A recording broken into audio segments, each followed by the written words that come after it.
स्वागत है, अभिनंदन है, जय जोहार साथियों, आप सभी का पाथ आईएएस एकेडमी के इस ऑनलाइन प्लेटफॉर्म पर। ठीक है, हम लोग आपके आने वाली परीक्षा को दृष्टिगत रखते हुए एमसीक्यूज पर चर्चा कर रहे थे और उसी में छत्तीसगढ़ का आधुनिक इतिहास का हमने 5 पार्ट जो है वो कवर कर लिया है। आज जो है वो हम उसका 6वां भाग देखेंगे कि 6वां जो है वो कौन सा है, इसमें क्या क्या क्वेश्चन है जो आपके लिए इम्पोर्टेंट है। देखिए, ये जो सीरीज थी उसमें हम लोगों ने ऑलमोस्ट सारी चीज़ों को, उससे संबंधित तथ्यों को कवर करने का प्रयास किया है। वीडियो सीरीज की बात करें तो ये 10वां है और आधुनिक में ये 6वां है। ठीक है, देखिए, इससे पहले कि आज की क्लास हम चालू करें, मैं कुछ बातें आपको बता दूं। पहला कि प्रीवियस जो हमारा वीडियो था उसमें एक क्वेश्चन आया था जिसमें डाउट था कि 1862 में जो हमारा जब छत्तीसगढ़ संभाग बना तो डिप्टी कमिश्नर चेंज हो गया था। ठीक है, कैप्टन एडमंड, जो मैंने पिछली क्लास में बताया था, तो उसमें संबंधित डाउट था, तो मैं उसको क्लियर कर देता हूँ। देखिए, अभी जो है वो कुछ बुक्स आई हैं, कुछ संशोधित बुक्स आई हैं, उसमें ये दिया गया है कि 1862 से पहले जो डिप्टी कमिश्नर था वो चार्ल्स इलियट था, लेकिन 1862 के बाद जो है वो कैप्टन एडमंड था। तो ये कुछ बुक्स था, नए जो अपडेट्स आए हैं उन पर मैंने बात की थी। यथार्थ गवर्नमेंट का सोर्स मुझे नहीं मिला है, जो साफ बात है। अगर गवर्नमेंट के किसी सोर्स में ये कंफर्म हो जाता था तो ये बहुत अच्छी बात थी, परंतु आप सब जागरूक थे, ये ठीक है। तो दोनों को ही आप याद रखेंगे, इस प्रकार के विवादित प्रश्न नहीं देंगे। और कुछ बुक्स वाले अगर छाप रहे हैं तो हो सकता है उनके पास कोई बेस हो, परंतु हमारे पास अथेंटिक गवर्नमेंट कोई बेस नहीं है। ठीक है, तो इसको ध्यान रखिएगा। तो चलिए आज की कक्षा स्टार्ट करते हैं और आप ध्यान रखिएगा कि ये पूरी की पूरी सीरीज की प्लेलिस्ट आपको नीचे मिल जाएगी, कहीं आपको ढूंढने की जरूरत नहीं है। नीचे डिस्क्रिप्शन बॉक्स में देखेंगे, उसमें टेलीग्राम लिंक है, फेसबुक लिंक है और प्लेलिस्ट दिया गया है इंडियन जीएस और सीजी जीएस का। ठीक, तो उसमें जाकर आप पूरे के पूरे वीडियो एक साथ देख सकते हैं और अपने रिवीजन, अपनी तैयारी को अच्छे से जांच सकते हैं।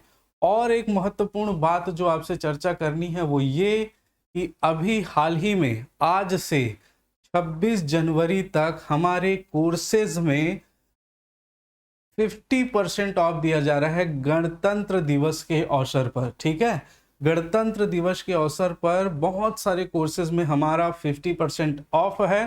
तो नीचे जो है वो फ्लैश हो रहा होगा आपको नंबर, उस नंबर पर जो है वो आप संपर्क कर सकते हैं और इसके बारे में और अधिक जानकारी ले सकते हैं। ठीक है, तो चलिए आज की कक्षा हम स्टार्ट करते हैं और लेते हैं पहला प्रश्न।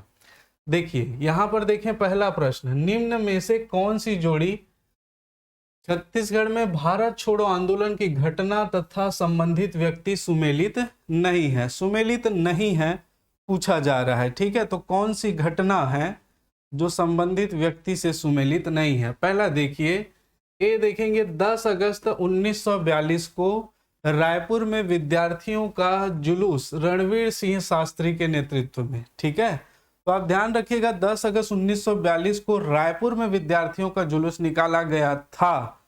ठीक, तो ये स्टेटमेंट में हमको क्या देखना है, तो मैंने पहले ही बताया, सबसे पहले तो आप उसको मार्क कर लो, सुमेलित नहीं है। ठीक है, दूसरा स्टेटमेंट है 2 अक्टूबर सन 1942 को बिलासपुर में विशाल जुलूस निकाला गया, भुवन भास्कर सिंह उसके नेतृत्व करता थे। 21 अगस्त सन 1942 को दुर्ग जिला कचहरी में आगजनी की घटना हुई थी, रघुनंदन सिंह सिंगरौल। 9 सितंबर सन 1942 को नागपुर हाईकोर्ट भवन पर तिरंगा फहराया गया था, ठाकुर रामकृष्ण सिंह। और अक्टूबर 1942 में रायपुर सेंट्रल जेल को डायनामाइट से उड़ाने का प्रयास किया था, नेतृत्व करता थे हमारे परशुराम सोनी जी। ठीक है, तो इसको ध्यान रखेंगे। तो देखिए पहला स्टेटमेंट से हम चर्चा प्रारंभ करते हैं। 10 अगस्त सन 1942 को रायपुर में विद्यार्थियों का जुलूस रणवीर सिंह शास्त्री के नेतृत्व में निकाला गया था, तो ये बिल्कुल सही है। ठीक, आप याद रखिएगा 9 अगस्त सन 1942 को जब मलकापुर की घटना हुई और जब गांधी जी को अरेस्ट किया गया, जब भारत छोड़ो आंदोलन उन्होंने प्रारंभ किया, तब छत्तीसगढ़ में भी इसका प्रभाव देखने को मिला और 9 अगस्त को विशाल जुलूस निकाला गया राष्ट्रीय विद्यालय से। और वो जुलूस जो है वो भारत, अंग्रेजों भारत छोड़ो और महात्मा गांधी की जय का जय घोष करते हुए गगनचुंबी जो है वो नारे लगाते हुए आगे बढ़ती गई, आगे बढ़ी और आगे बढ़कर ये सभा के रूप में तब्दील हो गई। और जिसकी अध्यक्षता की थी, जिसका नेतृत्व किया था त्रेतानाथ तिवारी जी ने। ठीक है, ध्यान रखेंगे, ये मैं बात कर रहा हूं 9 अगस्त की, ठीक, जिसमें सभी वर्ग के लोगों ने जो है बराबर भाग लिया था। और इसमें अगर हम लोग प्रमुख नेताओं की बात करें तो कमल नारायण जी थे, ठीक है, कमल नारायण जी और आपका रणवीर सिंह शास्त्री जी, ठीक है, जय नारायण पांडे जी, रणवीर सिंह शास्त्री मैंने बता दिया है, इसके अलावा रामाधार दुबे जी, ठीक, और भी कई सारे नेताओं ने जो है वो भाग लिया था। तो आप ये मुख्य लोगों को ध्यान रखिएगा, ठीक है। इसके बाद बात करें 10 अगस्त 1942 को बिल्कुल रणवीर सिंह शास्त्री के नेतृत्व में विशाल विद्यार्थियों के जुलूस ने, महाविद्यालयों के छात्रों ने जो है वो भाग लिया था और ये आगे चलकर गांधी चौक में एक सभा में तब्दील हुई, जिसका नेतृत्व किया था रणवीर सिंह शास्त्री ने। रणवीर सिंह शास्त्री के अलावा और भी लोग थे जिसको आप ध्यान रखेंगे, जैसे घनश्याम वर्मा,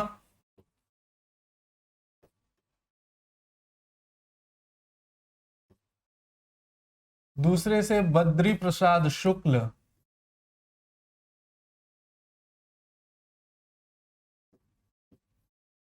बद्री प्रसाद शुक्ल, और थे हमारे त्रेतानाथ तिवारी जी।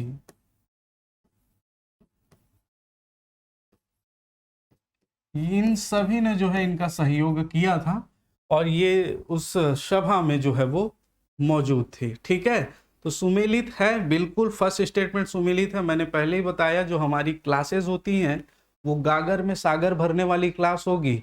एक क्वेश्चन और उससे संबंधित सारी चीजें, सारे फैक्ट हम लोग उस पर डिस्कस करते हैं, ठीक है। चलिए नेक्स्ट, 2 अक्टूबर सन 1942 को बिलासपुर में विशाल जुलूस, भुवन सिंह भास्कर, तो ये भी बिल्कुल सही है, ठीक। इससे पहले और भी घटनाएं हुई थी, 9 अगस्त, 10 अगस्त, 15 अगस्त और 22 अगस्त को, बहुत सारी चीजें जो आगे प्रश्न में हैं तो उस पर मैं चर्चा करूंगा। लेकिन हम इसकी बात करें तो बिल्कुल विशाल जुलूस निकाला गया था भुवन भास्कर सिंह के नेतृत्व में। इसके अलावा और भी लोग थे, जैसे रामचरण श्रीवास जी थे, माधव जी थे, ठीक है, इसके मोहन सिंह जी थे। तो इसके साथ और भी लोग थे, इनको भी आप, ये खैर उतना ज़्यादा इंपॉर्टेंट नहीं है इनके सहयोगी, मगर फिर भी आप याद रखेंगे, ठीक है। रामचरण श्रीवास जी, मोहन सिंह जी, कालिका जी, इनके साथ जो है वो सहयोगी के तौर पर थे और ये विशाल जुलूस निकाला गया था। तो ये बिल्कुल दूसरा स्टेटमेंट भी इसके हमारा सही है।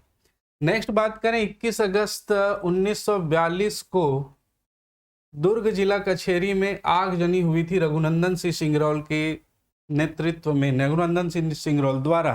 तो ये भी बिल्कुल सही है, ठीक है। अब यहाँ पर आप याद रखिएगा दोस्तों, यहाँ पर 2 आंसर अलग अलग जो हमारी परीक्षा एजेंसी है उनके द्वारा लिया गया था।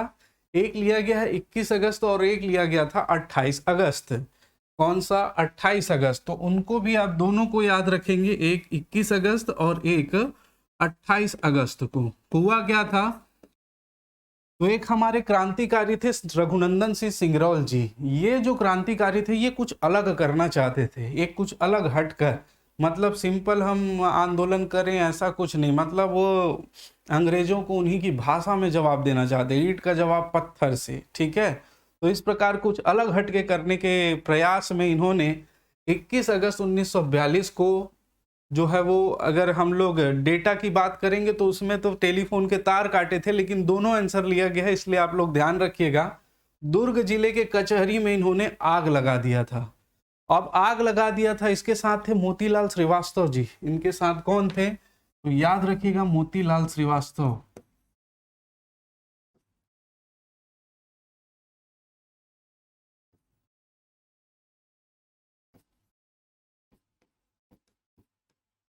मोतीलाल श्रीवास्तव जी, ठीक है। इन्होंने कचहरी में आग लगा दिया और उसके बाद इसको शक के आधार पर अंग्रेजों ने पकड़ लिया था। उसके बाद अंग्रेजों ने, जब इनको कोई सबूत नहीं मिला तो इनको छोड़ना पड़ा था। और छोड़ने के बाद दोस्तों 5 सितंबर सन 1942 को इन्होंने दुर्ग के नगर पालिका में आग लगा दिया। जसवंत ठाकुर जिस समय इनके सहयोगी थे, जसवंत सिंह ठाकुर और रघुनंदन सिंह सिंगरौल ने मिलकर दुर्ग नगर पालिका में आग लगा दिया। फिर अंग्रेजों ने तफ्तीश किया, इनाम रखा, नहीं पता चल रहा था, कोई सुराग नहीं मिल रहा था, लेकिन शक के आधार पर इनको पकड़ा गया। इन्वेस्टिगेशन किया जा रहा था। दिल्ली से एक अधिकारी आए थे, नरेंद्र सिन्हा जी। मैंने कई बार क्लास में बताया है कि उन्होंने उस पर हमला नहीं किया था। रणवीर श्री शास्त्री जी को इतना मारा गया था, वो शरीर फूल गया था, सूज गया था। जब नरेंद्र सिन्हा जी ने उनसे पूछताछ करने की कोशिश की तो अपने शरीर से उन्होंने झटका दे दिया कि मैं नहीं जानता। जब आप किसी को हद तक टॉर्चर करोगे तो वो झटक देता है ना, अरे यार मैं कुछ नहीं जानता, हो गया, है ना। तो इस प्रकार से उसने जोर से झटक दिया तो नरेंद्र सिन्हा दीवार से टकरा गया उनका माथा, और वो हो गए बेहोश। भाई क्रांतिकारी देसी घी का खून है, इतना पावर तो हो गए, है ना।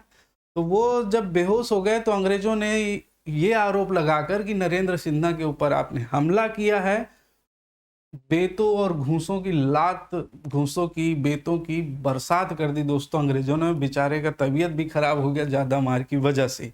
तो ये आगजनी की घटना रघुनंदन सिंह सिंगरौल। देखिए उसके साथ साथ मैंने बहुत सारी चीजें आपको बता दी, आप ध्यान रखिएगा।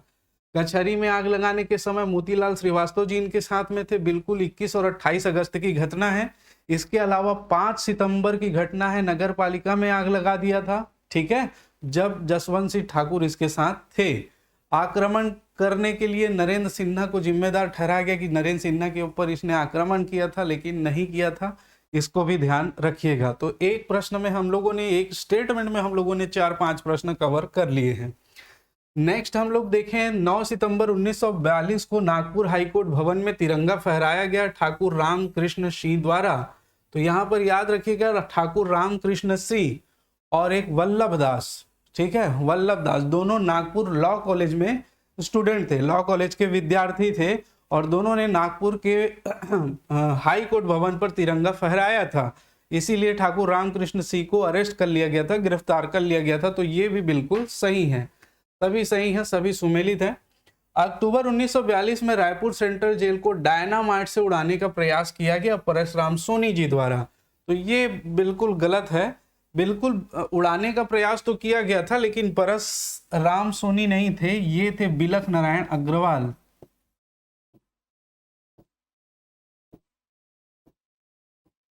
बिलख नारायण अग्रवाल, ठीक है। बिलख नारायण अग्रवाल जी जो है वो जबलपुर से डायनामाइट बारूद वगैरह लेकर आए थे। एक्चुअल में घटना ये थी दोस्तों कि जो रायपुर सेंट्रल जेल है, उस समय जितने भी आंदोलनकारी थे उनको पकड़ पकड़ कर जेल में डाल दिया जा रहा था, और आंदोलन जो है वो थोड़ा सा यहाँ से हट जाता था अपनी मूल स्थिति से, है ना, वो अपने चरम को प्राप्त नहीं कर पाता था। वो जिस उद्देश्य के लिए लेकर वो आंदोलन किया जा रहा था, अपने उद्देश्य तक नहीं पहुंच पा रहा था। तो हमारे बिलख नारायण अग्रवाल जी, है ना, ईश्वरी चरण शुक्ल जी और नागरदास बावरिया, नारायण दास राठौर जी, इन सभी ने मिलकर जो है वो एक प्लान बनाया कि क्यों ना सेंट्रल जेल की दीवार को पीछे से उड़ा दिया जाए, और उड़ाकर सारे जो है वो बंदी हैं उनको छुड़ा लिया जाए। और ये इसके तहत एक बनाया गया प्रोग्राम, और बम बनाया गया, और बम बनाने के बाद दोस्तों ये रायपुर सेंट्रल जेल के पीछे लगाकर उड़ा दिया गया। हालांकि दीवार को थोड़ा बहुत क्षति हुआ, परंतु ये बंदियों को छुड़ाने में जो है वो विफल रहे थे, ठीक है। तो ये किसके द्वारा किया गया था? बिलख नारायण अग्रवाल जी के द्वारा किया गया था, इस बात को आप ध्यान में रखिएगा, ठीक। तो परसराम सोनी नहीं थे, परसराम सोनी यही हमारा जो है वो करेक्ट आंसर होगा। परसराम सोनी जी जो है वो रायपुर षड्यंत्र केस के मास्टरमाइंड थे, आगे हम इस पर डिस्कस करने वाले हैं, ठीक है। तो उसे भी आप लोग ध्यान रखिएगा, कहाँ पे? रायपुर षड्यंत्र केस। चलिए आगे चलते हैं। दूसरा प्रश्न देखिए दोस्तों, निम्नलिखित कथन को पढ़िए। 29 जुलाई 1938 को पंडित रविशंकर शुक्ल ने मध्य प्रांत के द्वितीय कांग्रेस मंत्रिमंडल का गठन किया। इस मंत्रिमंडल ने प्रांत में विद्या योजना प्रारंभ की थी। 9 नवंबर सन 1939 को मंत्रिमंडल ने त्यागपत्र दे दिया था। तो ये सारी चीजें स्टेटमेंट आप लोग एक बार पढ़िएगा, और उसके बाद आंसर लगाने का प्रयास करेंगे, ठीक है। चलिए, तो यहाँ पर देखिएगा 29 जुलाई 1938 को पंडित रविशंकर शुक्ल ने मध्य प्रांत के द्वितीय कांग्रेस मंत्रिमंडल का गठन किया था, ये बिल्कुल सही है। इससे पहले हम लोग बात करें तो 14 जुलाई 1937 को खरे मंत्रिमंडल का गठन हुआ था। खरे मंत्रिमंडल, खरे जी कौन थे? देखिए दोस्तों, इसको समझिएगा। क्या ये 1935 का तो भारत शासन अधिनियम है, उसके तहत 1937 में पहली बार आम चुनाव हुए थे, और आम चुनाव हुए थे तो उसमें 11 प्रांतों में आम चुनाव हुए थे, जिसमें 8 प्रांत में कांग्रेस ने बहुमत हासिल की थी, ठीक है। हालांकि दो जगह जो है वो दो ग्रुप में, दो गुटों की सरकार बनी थी, और कांग्रेस ने 6 जगह जो है वो स्वतंत्र बहुमत हासिल की थी, मिली जुली सरकार, है ना। तो उसमें एक छत्तीसगढ़ भी हमारा था। छत्तीसगढ़ में 9 जो है वो निर्वाचन क्षेत्र बनाए गए थे। 9 निर्वाचन क्षेत्रों में से एक निर्वाचन क्षेत्र जो था बिलासपुर, बिलासपुर में कुंज बिहारी अग्निहोत्री को हराकर, जो कांग्रेस के थे, एकलौता सीट था जिसमें ई राघवेंद्र राव अन्य पार्टी से जीते थे, ठीक है। तो यहाँ पर कांग्रेसियों ने, देखिए इसकी कहानी बहुत थोड़ी सी लंबी है, मैं अब और डिटेल में नहीं जाना चाहता। यहाँ पर कांग्रेसियों ने जो है वो सरकार नहीं बनाई। उसने मना किया कि यदि जो गवर्नर है, गोविंद थे उस समय गवर्नर, यदि गवर्नर हमारी सभी बातें मानेंगे, हमारे अनुसार चलेंगे, अपना जो है वो शक्तियों का प्रयोग नहीं करेंगे, तब हम लोग जो है वो जाकर बनाएंगे, मंत्रिमंडल का गठन करेंगे, अन्यथा सरकार नहीं बनाएंगे। तो ई राघवेंद्र राव जी को, 17 उनके साथी थे और अन्य दलों के समर्थक उनके साथ थे, उनको आमंत्रित किया गया कि आप बनाइए, और वो बनाए तो कांग्रेस ने सपोर्ट नहीं किया, इसलिए उनको इस्तीफा देना पड़ा। और 14 जुलाई सन 1937 को नारायण भास्कर खरे के नेतृत्व में सरकार बनी थी। अब ये नारायण भास्कर खरे के नेतृत्व में सरकार क्या ऐसी बन गई थी? नहीं, उस समय भी कांग्रेस मंत्रिमंडल में विरोध था। क्यों? क्योंकि अधिकतर लोग जो चाहते थे वो पंडित रविशंकर शुक्ल को चाहते थे कि वो क्या बने, मुख्यमंत्री बने। परंतु कुछ जो दल थे और जो अन्य कुछ लोग थे वो नारायण भास्कर खरे का सपोर्ट कर रहे थे। तो चूंकि विवाद की स्थिति उत्पन्न हो गई थी, इसलिए पंडित रविशंकर शुक्ल जी थे, वे स्वयं से ही इनिशिएट किए, स्वयं ही उन्होंने कहा कि मैं अभी नारायण भास्कर खरे जी का नाम मुख्यमंत्री के लिए प्रस्तावित कर। उन्होंने खुद नारायण भास्कर खरे जी को मुख्यमंत्री बनाने के लिए कहा था, ठीक है।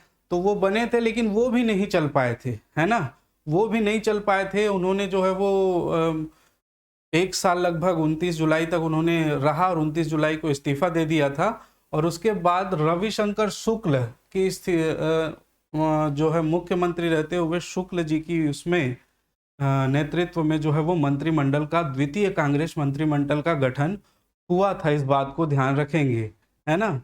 और इसमें कई लोग थे। पंडित रविशंकर शुक्ल जी के जो मंत्रिमंडल है उसमें द्वारिका प्रसाद मिश्र जी थे, DS मेहता जी थे, ठीक है। इसके अलावा SP खरे जी थे, है ना, और CJ भरूचा जी थे। तो ये सारे जो लोग थे इनके मंत्रिमंडल में शामिल थे, ठीक है। मैं नाम नहीं लिखवा रहा हूँ, आप लोग अगर नोट्स बना रहे होंगे तो भले आप ऐड कर सकते हैं। अभी आप इसको सुनते हुए और समझते हुए चलिए, एक बार नहीं तो 2 बार सुनने का प्रयास करें, ताकि आप लोगों को सारी चीजें क्लियर हो जाएं, ठीक। इसके बाद बात करें सेकेंड स्टेटमेंट, इस मंत्रिमंडल ने प्रांत में विद्या योजना प्रारंभ की थी। देखिए, इस मंत्रिमंडल में प्रांत में विद्या योजना प्रारंभ नहीं की थी, जबकि 14 जुलाई 1937 में पंडित रविशंकर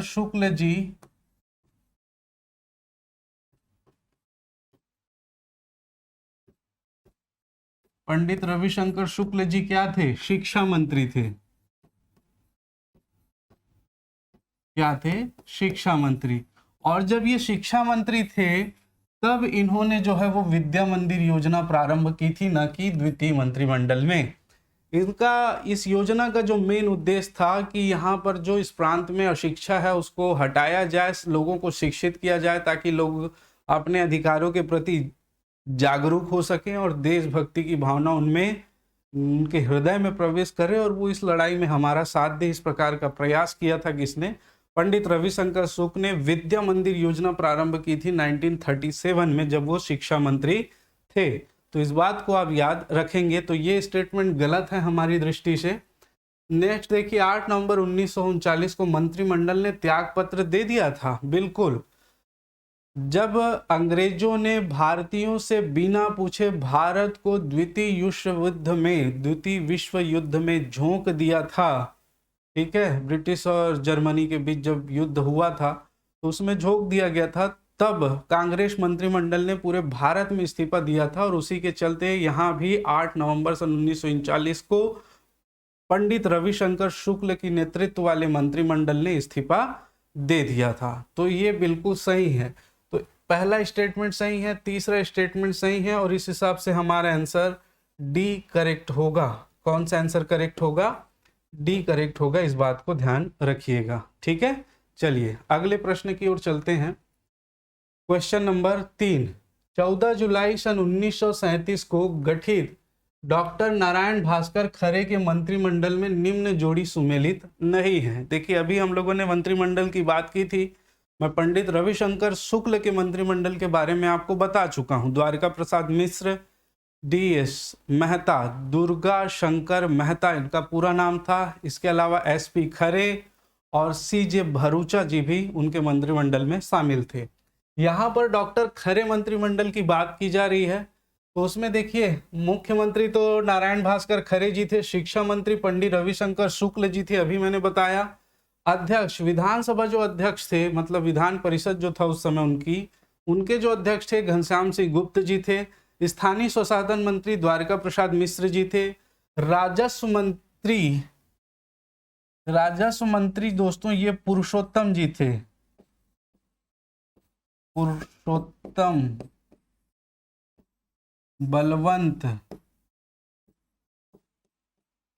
गोले राजस्व मंत्री थे। तो DS मेहता क्या थे?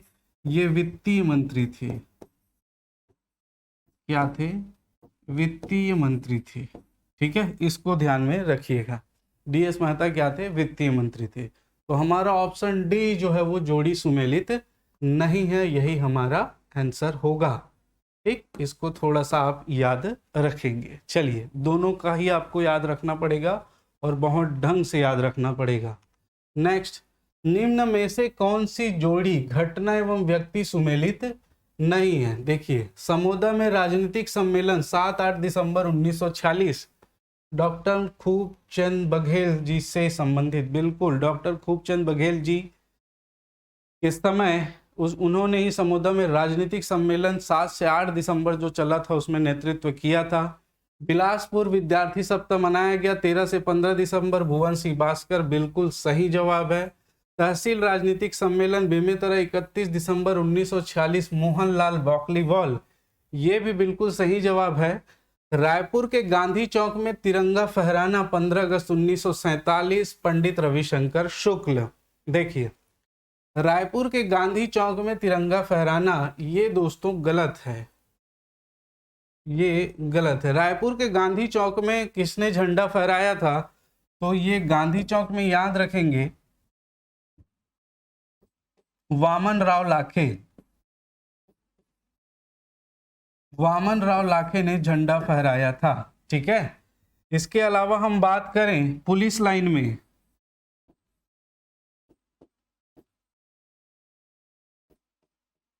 पुलिस लाइन रायपुर में, तो पुलिस लाइन रायपुर में R.K. पाटिल खाद्य मंत्री थे। R.K. पाटिल, इन्होंने झंडा फहराया था। ठीक है, दुर्ग में घनश्याम सिंह गुप्त, घनश्याम सिंह गुप्त इन्होंने झंडा फहराया था। और बिलासपुर में, देखिए बिलासपुर में तो दिया ही है राम गोपाल तिवारी ने, बिल्कुल सही है। संसदीय सचिव थे रामगोपाल तिवारी, बिलासपुर में तिरंगा झंडा फहराया था 15 अगस्त 1947 को। पंडित रविशंकर शुक्ल ने सीताबर्डी, नागपुर में जो है सीताबर्डी, वहां पर जो है वो झंडा फहराया था, ठीक है। और उन्होंने कहा भी था, एक स्टेटमेंट है उनका, क्या कि ये जो स्वतंत्रता हमको मिली है वो किसी दल, किसी पार्टी की नहीं है, ये यहाँ पर प्राचीन काल से रह रहे सभी महिला, पुरुष और बुजुर्ग और उस सभी जवानों की है जो यहाँ पर प्राचीन काल से निवासरत है। ऐसा कहा था किसने? ऐसा कहा था हमारे पंडित रविशंकर शुक्ल जी ने, ठीक है। तो ये स्टेटमेंट आप ध्यान रखिएगा, ठीक। तो बिलासपुर में तिरंगा फहराया गया रामगोपाल तिवारी जी द्वारा। तो डी आंसर हमारा सुमेलित नहीं है और यही है हमारा करेक्ट आंसर, ठीक है। डी जो है वो हमारा सुमेलित नहीं है। ओके, चलिए आगे चलें नेक्स्ट क्वेश्चन की ओर। क्वेश्चन नंबर 5, सविनय अवज्ञा आंदोलन के दौरान किसने 15 अप्रैल सन 1930 को रायपुर में नमक कानून तोड़ा था? किसने तोड़ा था? महंत लक्ष्मी नारायण दास, पंडित रविशंकर शुक्ल, सेठ गोविंद दास, द्वारका प्रसाद मिश्र, इनमें से किसने? ठीक है, तो यहां पर आप सभी को पता होगा कि 6 अप्रैल को जब गांधी जी ने दांडी यात्रा पूरी की और वहां पर नमक कानून तोड़ा, तो पूरे देश में जो है वो नमक कानून तोड़ने का एक जुनून सा चल पड़ा। और उसी के परिप्रेक्ष्य में यहाँ पर भी छत्तीसगढ़ में भी क्या होना था, 13 अप्रैल को राजनीतिक परिषद का सम्मेलन बुलाया गया था, 13 अप्रैल सन 1930 को, जिसमें पंडित नेहरू जी जो है वो भाग लेने वाले थे, परंतु उन्हें छिंकी रेलवे स्टेशन पर गिरफ्तार कर लिया गया। इस कारण से ये जो सम्मेलन था वो 2 दिन लेट हुआ, और 2 दिन लेट हुआ इसीलिए ये 15 अप्रैल 1930 को ये सम्मेलन आयोजित किया गया, ठीक है। 15 अप्रैल 1930 को किसकी अध्यक्षता में? तो सेठ गोविंद दास की अध्यक्षता में, सेठ गोविंद दास जी की अध्यक्षता में। और इसी सम्मेलन में दोस्तों पंडित रविशंकर शुक्ल ने हाइड्रोक्लोरिक एसिड और सोडा से जो है वो नमक बनाकर नमक कानून तोड़ा था। किसने? पंडित रविशंकर शुक्ल जी ने हाइड्रोक्लोरिक एसिड HCl और NaOH सोडा जो है उससे नमक बनाकर नमक कानून तोड़ा था। और उनके साथ सहयोगी कौन कौन थे तो आप जानते ही हैं, महंत लक्ष्मी नारायण दास जी, सेठ गोविंद दास, द्वारका प्रसाद मिश्र और एक और व्यक्ति थे। ये सभी के सभी तो शामिल थे ही, इसके अलावा एक और व्यक्ति थे, गया चरण त्रिवेदी, गया चरण त्रिवेदी, ठीक है। तो आप इसको भी याद रखिएगा, गया चरण त्रिवेदी जी भी शामिल थे, ठीक। तो इस प्रश्न के अनुसार हम यदि इसके आंसर देखें तो 1 2 3 4 सभी सम्मिलित हैं और ऑप्शन ई हमारा राइट आंसर होगा, ऑप्शन ई हमारा राइट आंसर होगा, ठीक है। क्लियर है? देखिए मैं फिर आपसे कहता हूं क्या कि आप लोगों को ये सेशन बहुत ज़्यादा फायदा देगा, ये निश्चित है दोस्तों। आपसे हमें जिस स्नेह की अपेक्षा थी वो बिल्कुल मिली है, लेकिन आप से एक रिक्वेस्ट था कि आप सभी कमेंट करें, लाइक करें और शेयर करें। देखिए ये जो चीज़ें हैं वो जेन्युइन चीज़ें हैं कि अगर आप लोग ऐसा करते हैं तो उससे ही हर टीचर को जो है वो बल मिलता है और वो अच्छे से अच्छा कंटेंट चाहता है कि आप तक पहुंचाएं, ठीक है, जिसमें आप लोगों को कोई पैसा नहीं लगना है, कोई खर्च नहीं करना है, केवल बटन प्रेस करनी है, जो भी कमेंट्स आपको करनी है वो करनी है, ठीक है। चाहे अच्छा हो या आपका कोई सुझाव हो तो वो भी आप हम सहृदय जो है वो स्वीकार करते हैं और सभी का रिप्लाई देने का भी प्रयास करते हैं। तो हम हमारा फर्ज पूरी तरह से निभा रहे हैं और निभाते रहेंगे। बस आपसे अपेक्षा है विद्यार्थी धर्म की, विद्यार्थी होने की, तो वो आप अपना निभाइए, इतने ही आपसे निवेदन है। बाकी सारी चीज़ें आप लोगों को व्यवस्थित रूप में आपसे मिलने लग गई होंगी और भी बहुत सारी जो चीज़ें आपके लिए लाई जा रही हैं। तो आप नए हैं तो चैनल से जुड़कर जरूर रहिएगा। चलिए अगले प्रश्न की ओर चलते हैं। क्वेश्चन नंबर 6, जुलाई 1946 में संविधान सभा के लिए छत्तीसगढ़ खालसा से निम्नलिखित में से कौन नेता चुने गए? देखिए उस समय खालसा का जो अर्थ होता था वो ये होता था कि जहां पर अंग्रेजों का अगर मराठों के समय बात करें, मराठों का प्रत्यक्ष शासन रहा हो, ठीक है। तो यहाँ पर देसी रियासतों की बात नहीं की जा रही थी जहां पर जमींदार या रियासत के राजा जो है वो शासन कर रहे थे। यहाँ पर बात की जा रही है खालसा क्षेत्रों की, खालसा क्षेत्रों की, जहां पर अंग्रेजों का प्रत्यक्ष शासन हुआ था। वहां से निर्वाचित होकर जो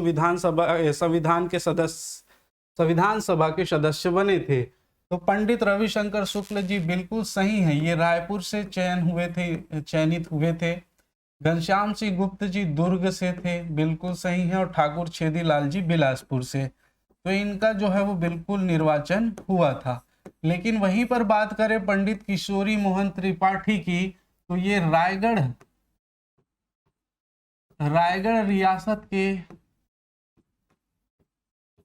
रियासत से इन्होंने जो है वो संविधान सभा के सदस्य बने थे, रायगढ़ रियासत से, ठीक है। पंडित किशोरी मोहन त्रिपाठी रियासत से चुने गए थे, ना कि निर्वाचन इनका हुआ था, ध्यान रखेंगे, ठीक। इसके अलावा हम बात करें रायगढ़ से हो गया, और सरगुजा से तो रघुनाथ सिंह,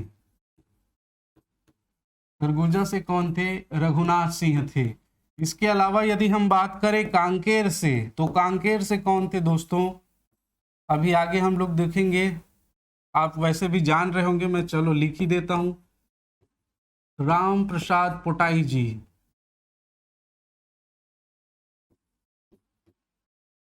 पोटाई जी, ठीक है। तो इसको ध्यान रखिएगा, सरगुजा रघुनाथ सिंह, रायगढ़ से किशोरी मोहन त्रिपाठी और कांकेर से राम प्रसाद पोटाई जी, ये रियासत से नियुक्त होने वाले थे, ठीक है। और पंडित रविशंकर शुक्ल, घनश्याम सिंह गुप्त, ठाकुर छेदीलाल, ये ब्रिटिश नियंत्रण के जो क्षेत्र थे वहां रायपुर, दुर्ग और बिलासपुर से निर्वाचित हुए थे संविधान सभा के सदस्य के रूप में, ध्यान रखिएगा, ठीक। तो यदि इस प्रश्न की बात करें तो 1, 2 और 4 के अनुसार हम देखें तो 1, 2, 4 बिल्कुल सही आंसर है। इसमें आप आंसर इस प्रकार से भी लगा सकते हैं, आप जानते हैं कि किशोरी मोहन त्रिपाठी जी रायगढ़ से थे, रियासत से चुने गए थे। तो अगर 3 को हटा दिया जाए तो एक ही ऑप्शन बच रहा था, 1, 2 और 4। तो 1, 2 का 4 भी करते तो भी आपका आंसर सही होना था, ठीक। चलिए, मेरे ख्याल से ये बिल्कुल क्लियर है। आगे चलें नेक्स्ट क्वेश्चन पर। क्वेश्चन नंबर 7, छत्तीसगढ़ की करद मतलब टैक्स, कर मतलब क्या होता है? टैक्स। और करद मतलब टैक्स देने वाले रियासतों के भारतीय संघ में संविलियन के संबंध में कौन सा कथन सत्य है? ठीक है, आप जानते ही हैं सभी को भारतीय संघ में संविलियन होना पड़ा था और उसी के संबंध में कथन पर आपको विचार करना है। देखिए, संविलियन प्रक्रिया 1 जनवरी सन 1948 को पूर्ण हुई। तो देखिए, संविलियन प्रक्रिया जो सरदार वल्लभ भाई पटेल जी द्वारा चलाई गई थी वो 1 जनवरी सन 1948 को पूर्ण हुई थी। बिल्कुल सही बात है। दूसरा देखें, संविलियन में पंडित रविशंकर शुक्ल का महत्वपूर्ण योगदान था, ये भी बिल्कुल सही है। संविलियन में पंडित रविशंकर शुक्ल का जो है वो बहुत ही महत्वपूर्ण योगदान था, है ना। हम लोग बात करें जसपुर की, हम लोग बात करें बस्तर में हैदराबाद रीजन वालों ने जब उनको अलग से राज्य बनाने के लिए, हमारे साथ जुड़ने के लिए प्रेरित किया, तो पंडित रविशंकर शुक्ल और सरदार वल्लभ भाई पटेल ने बहुत ही सुंदरता के साथ मामले को संभाला था, है ना। तो ध्यान रखेंगे, तो ये भी बिल्कुल सही है। नेक्स्ट देखें, संविलियन सरदार पटेल के मार्गदर्शन में संपन्न हुआ, तो ये भी बिल्कुल सही है। सरदार पटेल जिन्हें ही इसमें मुख्य भूमिका निभाई थी, लौह पुरुष के नाम से जाने जाते हैं, और उन्हीं के मार्गदर्शन में ही जो है वो संविलियन हुआ था। नेक्स्ट हम बात करें, बस्तर रियासत को इस संविलियन में शामिल नहीं किया गया था, तो यही हमारा गलत है। कौन सा कथन असत्य है पूछा गया है, तो यही जो है वो असत्य है। बस्तर रियासत तो इसमें शामिल थी दोस्तों, और बस्तर रियासत से हम यदि देखें तो किसने? प्रवीण चंद भंजदेव ने, प्रवीण चंद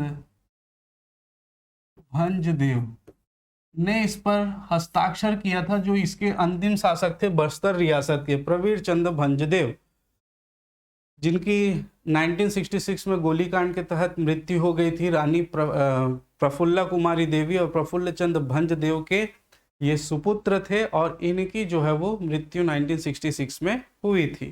ठीक है, तो ये बस्तर रियासत के संविलियन में इसने जो है वो क्या किया था, हस्ताक्षर किए थे। देखिए आप जानते होंगे जब छत्तीसगढ़ का भारत संघ में संविलियन किया जा रहा था तो उस समय 14 रियासतें थी। बात करें हम लोग जैसे बस्तर का तो आपने देख लिया, कांकेर रियासत थी, कांकेर रियासत भानु प्रताप सिंह ने, किसने जो संविलियन पत्र पर हस्ताक्षर किए थे पूछा जाता है। राजनांदगांव में देखें तो रानी जयंती देवी ने, चूंकि राजकुमार छोटे थे। वैसे ही बात करें खैरागढ़ में वीरेंद्र बहादुर सिंह ने, छुई खदान में ऋतुपर्ण किशोर दास ने, चांग भखार में देखें कृष्ण प्रताप सिंह ने, सरगुजा कोरिया में देखें रामानुज प्रताप सिंह देव ने, सरगुजा में देखें रामानुज शरण सिंह देव ने, जसपुर में TSR मेनन, रायगढ़ में राजा चक्रधर सिंह, है ना, और शक्ति में लीलाधर सिंह, और हम लोग अंतिम सारंगढ़ की बात करें तो नरेश चंद्र सिंह ने जो है वो विलय पत्र पर हस्ताक्षर किए थे। तो इस प्रकार से किसने कहाँ पर विलय पत्र पर हस्ताक्षर किया था, इसको भी आप लोग बहुत ढंग से ध्यान रखेंगे। इससे प्रश्न बना हुआ है और आगे भी पूछा जा सकता है, ठीक है, तो इसको ध्यान रखिएगा। इसमें हम लोग देखें तो हमारा आंसर ई होगा। ठीक, चलिए अगले प्रश्न की ओर चलते हैं। क्वेश्चन नंबर 9 सुमेलित है। छत्तीसगढ़ में 1930 में हुए जंगल सत्याग्रह एवं उनके नेता। देखिए गट्टा सिल्ली जंगल सत्याग्रह के नेता महंत लक्ष्मी नारायण दास। क्या पूछा है, सुमेलित है, तो ये बिल्कुल सुमेलित नहीं है। गट्टा सिल्ली कहां पर है दोस्तों, गट्टा सिल्ली है धमतरी में। गट्टा सिल्ली है कहां पर, धमतरी में। और गट्टा सिल्ली जो जंगल सत्याग्रह है वो कब हुआ था, तो अब याद रखिएगा ये हुआ था 30 जून सन 1930 को, 30 जून सन 1930 को। और इसके जो नेतृत्वकर्ता थे वो थे नारायण राव मेघावाले।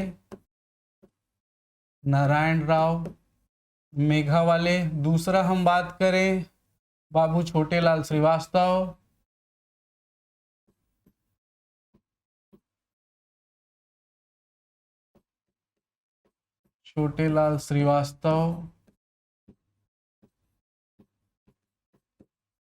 और तीसरा बात करें नत्थू जी जगताप, ठीक है। तो यहां पर याद रखिएगा महंत लक्ष्मी नारायण दास नहीं थे, बिल्कुल क्लियर है। गट्टा सिल्ली जंगल सत्याग्रह हुआ था 30 जून सन 1930 को। बाबू छोटेलाल श्रीवास्तव, नारायण राव मेघावाले और नत्थू जी जगताप इसके प्रमुख जो थे वो नेता थे, इस बात को ध्यान रखिएगा। नेक्स्ट बात करें रुद्री नवागांव जंगल सत्याग्रह। तो रुद्री नवागांव जंगल सत्याग्रह भी धमतरी में है दोस्तों, ठीक है, धमतरी में है। और ये पंडित सुंदरलाल शर्मा इसकी नेतृत्व नहीं किए थे, ये हुआ था, मिटाइए, 22 अगस्त 1930 को। कब हुआ था, 22 अगस्त 1930 को। और आपको एक चीज यहाँ पर और बता देता हूँ, देखिए इन दोनों के कौन कौन से, गट्टा सिल्ली जंगल सत्याग्रह और रुद्री नवागांव जंगल सत्याग्रह, ये दोनों के जो नेता थे वो ये तीनों ही आपको ध्यान रखने हैं, ये तीनों ही आपको ध्यान रखने हैं बहुत ढंग से, ठीक है, तीनों ही ध्यान रखने हैं। ये जो देख रहे हैं नत्थू जी जगताप, छोटेलाल श्रीवास्तव और नारायण राव मेघावाले। ठीक, चलिए आगे चले हम लोग अगले प्रश्न की ओर। सॉरी, इसी प्रश्न में हम लोगों ने आगे नहीं बढ़ाया अभी। तमोरा जंगल सत्याग्रह। देखिए तमोरा कहाँ पर है दोस्तों, तो इसको याद रखिएगा महासमुंद में। तमोरा कहाँ पर है, तो ये है महासमुंद में, है ना। और तमोरा जंगल सत्याग्रह ये हुआ था 9 सितंबर सन 1930 को, ठीक है, 9 सितंबर सन 1930 को ये हुआ था, इसको ध्यान रखिएगा। और बिल्कुल शंकर राव गनोद वाले और इनके साथ थे यतियतनलाल जैन,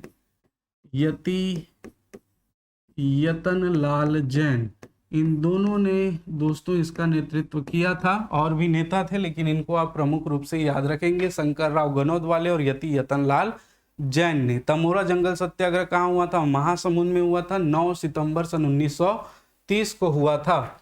तो ये बिल्कुल इसका सही आंसर है, बिल्कुल करेक्ट है, सुमेलित है। नेक्स्ट देखें, पोंडी गांव जंगल सत्याग्रह। पोंडी गांव जंगल सत्याग्रह दोस्तों, ये सीपत की बात की जा रही है यहाँ पर, इसकी बात की जा रही है सीपत। सीपत बिलासपुर है ना, सीपत कहाँ पे, बिलासपुर में।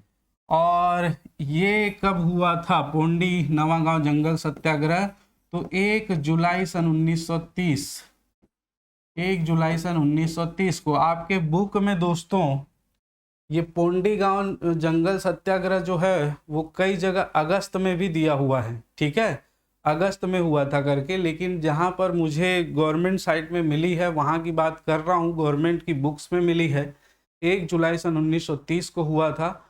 और इसे आप ध्यान रखेंगे। और इसके नेता की बात कर ले हम लोग, इसका नेतृत्व किसने किया था, तो रामाधार दुबे ने। किसमें, रामाधार दुबे ने जो है वो इसका नेतृत्व किया था। देखिए दोस्तों, यहाँ पर ऑलमोस्ट मैंने सारी चीज़ें कंप्लीट करवाई हुई है। इसके अलावा और भी जो प्रश्न बने हैं उसका एक अंतिम पार्ट हम लेकर आएंगे, जो आधुनिक छत्तीसगढ़ का इतिहास का अंतिम पार्ट होगा 7वां, ठीक है, जिसमें जो जंगल सत्याग्रह, किसान आंदोलन और भी कुछ आंदोलन से छूटी हुई चीज़ें हैं, सारा चीज़ कवर करवाते हुए पूरा कंप्लीट कर दिया जाएगा। इसके अलावा हम लोगों ने जो है वो बहुत जल्द आपका सी सेट के लिए लैंग्वेज, जिसमें मैं दोनों क्लास एक साथ लेकर आऊँगा, छत्तीसगढ़ी और हिंदी लैंग्वेज एक साथ कवर करवाऊँगा। ये बहुत अच्छी तरह से आपको समझ में आने वाला है, तो इसको भी आप लोग उतना ही स्नेह देंगे जैसा आपने इसको दिया है, ठीक। तो यहाँ पर देखिए, पोंडी गांव सीपत जंगल सत्याग्रह 1 जुलाई 1930, रामाधार दुबे, नथुजी जगताप इसके नहीं थे। तो अगर हम इसके आंसर की बात करें तो बिल्कुल तमोरा जंगल सत्याग्रह महासमुंद शंकरराव गहलोत वाले ने इसका नेतृत्व किया था, और ये बिल्कुल सही आंसर है, ठीक है। आगे चलें अगले प्रश्न की ओर। क्वेश्चन नंबर 9, बिलासपुर में भारत छोड़ो आंदोलन के नेता थे। बिलासपुर में, चलिए इस पर विचार कीजिए, मैं 1 मिनट बस पानी पी लेता हूं। चलिए बिलासपुर में भारत छोड़ो आंदोलन के नेता, भारत छोड़ो आंदोलन के नेता तो ठाकुर छेदीलाल, बिल्कुल। जय नारायण पांडे, बिल्कुल नहीं, ये तो रायपुर से थे जी, जय नारायण पांडे रायपुर थे। यदुनंदन प्रसाद श्रीवास्तव, बिल्कुल। राजकिशोर वर्मा, बिल्कुल। तो ये तीनों सही है, 1, 3 और 4। तो यदि ऑप्शन देखें तो ऑप्शन हमारा सी जाएगा, 1, 3 और 4, ठीक है। चलिए अब इससे संबंधित कुछ और बातें जो मैं आपको बता देता हूं, क्या क्या। तो बिलासपुर में जो आंदोलन हुआ था, बिलासपुर में जो आंदोलन हुआ था 9 अगस्त को, हर नारायण वाजपेयी, कई जगह हरि नारायण लिखा हुआ है, हर नारायण वाजपेयी की अध्यक्षता में एक विशाल जुलूस का आयोजन किया गया था। कहां पर, बिलासपुर में। और इसमें हर नारायण वाजपेयी को गिरफ्तार कर लिया गया, जिससे वो सभा तितर बितर हो गई और वहां पर लाठी चालन करना पड़ा था, उग्र हो गई थी इसलिए। तो यहां पर इसको आप ध्यान रखेंगे। वहीं पर 10 अगस्त को भी यहाँ पर जो है वो 9 अगस्त की घटना का अनुक्रम करते हुए गिरफ्तारी दी गई थी। अमर सिंह सहगल थे, अमर सिंह सहगल के अलावा कुछ और नेता भी वहां पर शामिल थे, ठीक है। तो आप याद रखेंगे मुख्य रूप से अमर सिंह सहगल,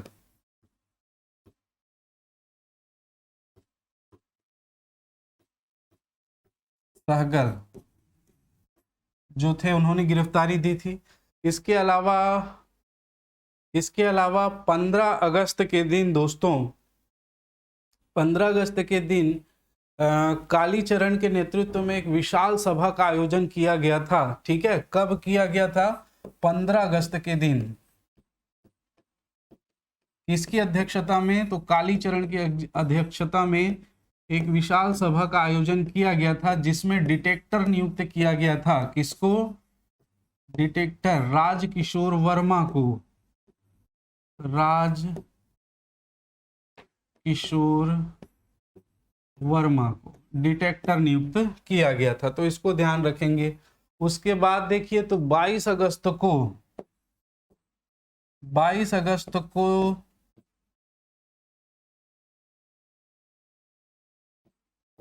कांग्रेस कमेटी, बिलासपुर कांग्रेस कमेटी के भवन में दोस्तों झंडा फहराया गया था जगुआ बाग के नेतृत्व में। उसके बाद 2 अक्टूबर की घटना तो आप जानते हैं, भुवन भास्कर सिंह के नेतृत्व में विशाल जुलूस निकाला गया था। ठीक, तो बिल्कुल आप इनको याद रखिएगा। ठाकुर छे, ये इंपॉर्टेंट लोग हैं ये, है ना, इनसे संबंधित प्रश्न पूछा गया है और पूछा जा सकता है। तो इसमें हमारा आंसर था सी, और ये बिल्कुल सही आंसर था, तो इसको याद रखिएगा आप लोग, सी, है ना। चलिए आगे प्रश्न की ओर चलते हैं। क्वेश्चन नंबर 10, छत्तीसगढ़ में मनाए गए विशेष दिवस और तिथि सुमेलित नहीं है। तो छत्तीसगढ़ में विभिन्न अवसरों पर विभिन्न दिवस मनाए गए थे, तो उन दिवस में कौन सा दिवस कब मनाया गया था जो तिथि सुमेलित नहीं है, इसको आप याद रखेंगे। पहला देखिए, पेशावर दिवस 29 जनवरी सन 1932, बिल्कुल सही है, और पंडित रविशंकर शुक्ल की अध्यक्षता में ये दिवस मनाया गया था, कि नेतृत्व में कह लीजिए ये दिवस मनाया गया था। ये दिवस क्यों मनाया गया था दोस्तों, ये आप जानते हैं, उत्तर पश्चिम क्षेत्र में जो है पुलिस बर्बरता जो दिखा रही थी, उसके विरोध में ये दिवस मनाया गया था, पेशावर दिवस 29 जनवरी 1932 को। बंदी दिवस की बात करें, 4 अगस्त 1932 को, बिल्कुल ब्रह्मदेव दुबे के नेतृत्व में, ब्रह्मदेव दुबे के नेतृत्व में मनाया गया था, बिल्कुल। राजकोट दिवस 9 मार्च 1939 को, देखिए ये राजकोट दिवस 9 मार्च 1939 नहीं है, ये 6 मार्च 1939 है। 6 मार्च 1939 को राजकोट दिवस मनाया गया था। राजकोट दिवस, राजकोट में जो है वो जनता के ऊपर हो रहे अत्याचार के विरोध में ये राजकोट दिवस मनाया गया था। बात करें बंगाल राजबंदी दिवस 25 जुलाई सन 1939 को, बिल्कुल मनाया गया था। इस परिप्रेक्ष्य में विशाल सभा का आयोजन किया गया था, जिसमें 3000 लोग जो है वो इकट्ठा हो गए थे। तो इसमें क्या पूछा है, तिथि सुमेलित नहीं है, तो बिल्कुल राजकोट दिवस हमारा इसमें तिथि जो है वो सुमेलित नहीं है, इस बात को ध्यान रखिएगा। ठीक है, क्वेश्चन नंबर 10 का क्लियर है आप सभी को। चलिए अगले प्रश्न की ओर चलते हैं। क्वेश्चन नंबर 11, झंडा सत्याग्रह से संबंधित निम्न कथनों पर विचार कीजिए।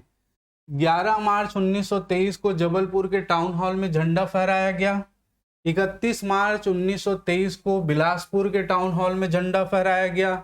इस राज्य में झंडा सत्याग्रह रायपुर से प्रारंभ हुआ।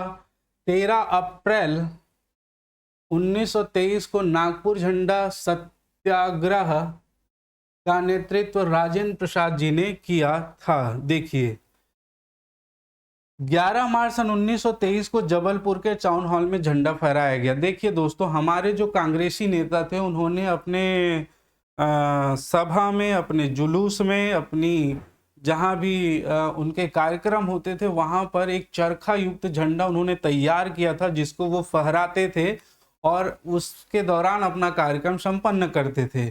तो ये अंग्रेजी झंडा के ऊपर जो है वो भारतीय चरखा युक्त झंडा कैसे, तो उनको अपने ईगो पर चोट पहुंचा, अंग्रेज जैसा कैसे हमारा झंडा छोड़ के तुम दूसरे झंडा फहराओगे, तो उन्होंने इसको कुचलना चाहा। तो जबलपुर के टाउन हॉल में झंडा फहराया गया और वहां पर वहां के कमिश्नर ने, डिप्टी कमिश्नर ने झंडा को उतारने का आदेश दिया कांग्रेसियों को। कांग्रेस के जो नेता थे उन लोगों ने वो झंडा नहीं उतारा और इस वजह से डिप्टी कमिश्नर ने पुलिस वालों को कहा, पुलिस वालों ने उग्रता दिखाते हुए वो झंडा उतारा तो अलग, उतार कर उसको पैरों से कुचल दिया।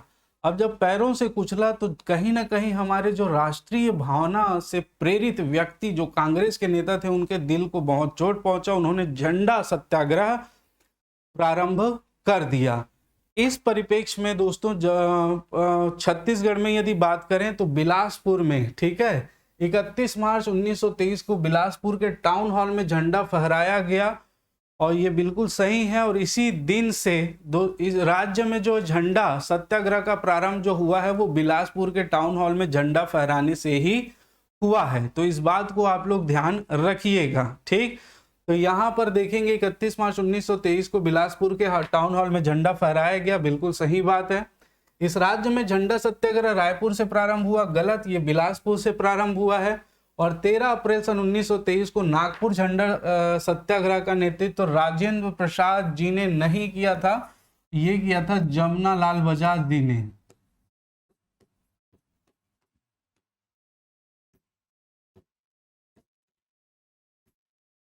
जमनालाल बजाज जी ने, ठीक है।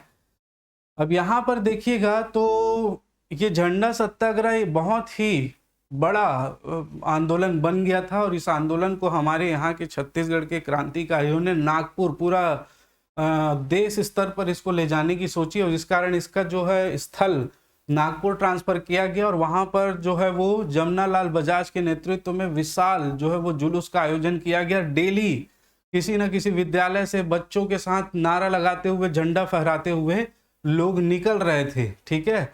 और इतने गिरफ्तारियां हुई, इतनी गिरफ्तारियां हो गई कि अंग्रेज भी लास्ट में परेशान हो गए, और उन्होंने अपने कांग्रेस कमेटी को अपने कार्यक्रमों में झंडा फहराने का जो है वो आदेश दे दिया था, ठीक है। तो ये मोस्टली हमारा सफल रहा था, याद रखिएगा। तो ये इसके अनुसार यदि स्टेटमेंट देखें तो 1 और 2 ही सही है, तो कथन 1 एवं 2 सही है, ठीक है। अब बात करें इस जो झंडा सत्याग्रह में धमतरी से लोगों, लगभग 100 लोगों से ज्यादा व्यक्तियों ने इसमें शामिल हुए थे झंडा सत्याग्रह में, ठीक है, जिसमें पंडित सुंदरलाल शर्मा भी सम्मिलित हैं। तो बहुत सारे लोग जो है वो शामिल हुए थे, आप ध्यान रखिएगा झंडा सत्याग्रह में, ठीक। चलिए आगे चलते हैं, आगे हम बात करेंगे क्वेश्चन नंबर 12 की। छत्तीसगढ़ के निम्नलिखित में से किन व्यक्तियों ने अप्रैल 1923 में हुए झंडा सत्याग्रह में भाग लिया था? इसीलिए मैंने उसमें आप लोगों को नहीं बताया, क्योंकि आगे प्रश्न में हम लोगों को इस प्रकार की चीजें देखने को मिलेगी, ठीक है। तो यहाँ पर देखिए किसने भाग नहीं लिया था, तो श्यामलाल किसने भाग लिया था? परदेसी राम ध्रुव, विश्वंभर पटेल, ठीक है। नारायण राव गनोद वाले थे ही नहीं दोस्तों। 1, 2 और 4 हमारा बिल्कुल सही होगा। 1, 2 और 4 ऑप्शन डी हमारा सही आंसर है, ठीक है। श्यामलाल सोम ने भाग लिया था, परदेसी राम ध्रुव, पंचम सिंह, बाली सिंह, ठीक है, कन्हैया लाल, विश्वंभर लाल पटेल तो आपका आ ही गया है, अवध राम, है ना। बहुत सारे लोगों ने भाग लिया था, बताया ना 100 से अधिक लोगों ने भाग लिया था, इस बात को ध्यान रखिएगा। तो इस प्रश्न का आंसर जो है वो क्या हो जाएगा? डी हो जाएगा, 1, 2 और 4। चलिए अगले प्रश्न की ओर चलें। क्वेश्चन नंबर 13, पंडित सुंदरलाल शर्मा के संबंध में निम्न कथनों पर विचार कीजिए। चलो करते हैं। पंडित सुंदरलाल शर्मा ने 1918 में सतनामी समाज के लोगों को जनेऊ धारण करवाया था। दूसरा बात करें, बेलगांव अधिवेशन 1924 में भाग लिए थे। तीसरा बात करें, 1925 में रायपुर में सतनामी आश्रम की स्थापना की थी। और चौथा है, पंडित सुंदरलाल शर्मा जी द्वारा 8 नवंबर 1925 को राजिम में अछूतोद्धार हिंदू महासभा का आयोजन किया था। एक एक करके डिस्कस करते हैं। मोस्ट इंपॉर्टेंट, हर पॉइंट कहीं ना कहीं पूछा गया है, तो आप इसको ध्यान रखिएगा। चलिए पहला बात करें, पंडित सुंदरलाल शर्मा ने 1918 में सतनामी समाज के लोगों को जनेऊ धारण करवाया था। बिल्कुल, पंडित सुंदरलाल शर्मा जी का जो है अछूतों के उद्धार के संबंध में जो कार्यक्रम बहुत पहले से ही उन्होंने गांधी जी से पहले ही आरंभ कर दिया था, और 1918 में सतनामी समाज के लोगों को इन्होंने जनेऊ धारण करवाया था, ठीक है। ये बिल्कुल सही बात है।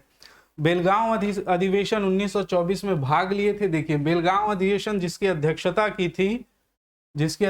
की थी महात्मा गांधी ने। पहला और अंतिम अधिवेशन था जिसमें महात्मा गांधी ने अध्यक्षता की थी, और इसमें पंडित सुंदरलाल शर्मा जी ने भाग लिया था, और वहां पर अछूतो उद्धार का मुद्दा जो है उठाया गया था। महात्मा गांधी जी के द्वारा उसी समय त्रावणकोर के वाईकोम नामक गांव में, जहां महादेव का मंदिर था, वहां पर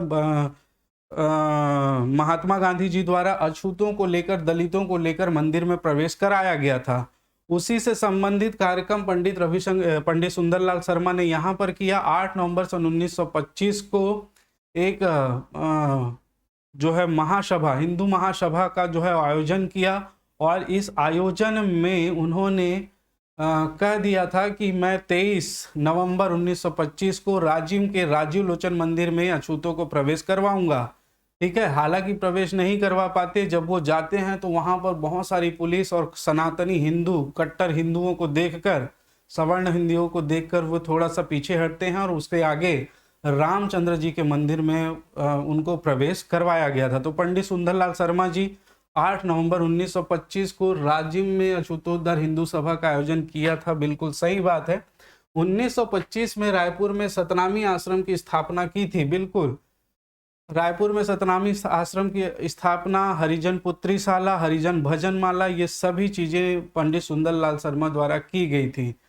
उनके अछूतोद्धार कार्यक्रम को देखकर गांधी जी जब यहाँ आए थे तो उन्हें अपना गुरु कहा था, ये भी आप ध्यान रखेंगे। और प्रथम बार गांधी जी को छत्तीसगढ़ लाने का श्रेय भी पंडित सुंदरलाल शर्मा जी को ही जाता है। तो इसमें देखें तो चारों स्टेटमेंट सही है, 1, 2, 3 और 4। तो याद रखिएगा ऑप्शन डी आपका करेक्ट आंसर होगा। चारों स्टेटमेंट बिल्कुल करेक्ट है मित्रों, है ना। चलिए आगे चलें, अगले प्रश्न की ओर चर्चा करते हैं। क्वेश्चन नंबर 14, ई राघवेंद्र राव के संबंध में असत्य कथन है। 1925 में ई राघवेंद्र राव की अध्यक्षता में स्वतंत्र दल का गठन हुआ। देखिए 1 जनवरी सन 1923 को जो है वो स्वराज दल का गठन किया था चितरंजन दास जी ने, ठीक है। और उनके साथ थे मोतीलाल नेहरू। उनकी मांग थी कि हम जो है वो विधायिका में प्रवेश करेंगे और उसके अनुसार हम जो है अपना जनता के विरोध में जितने भी कानून आएंगे उसका विरोध करेंगे। ठीक उसी के परिप्रेक्ष्य में ये स्वराज दल की स्थापना की गई थी।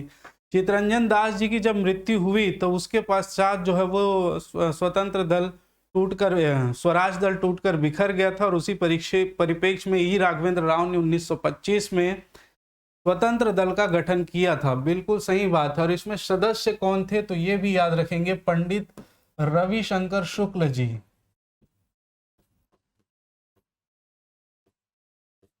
सदस्य के रूप में थे। इसके अलावा थे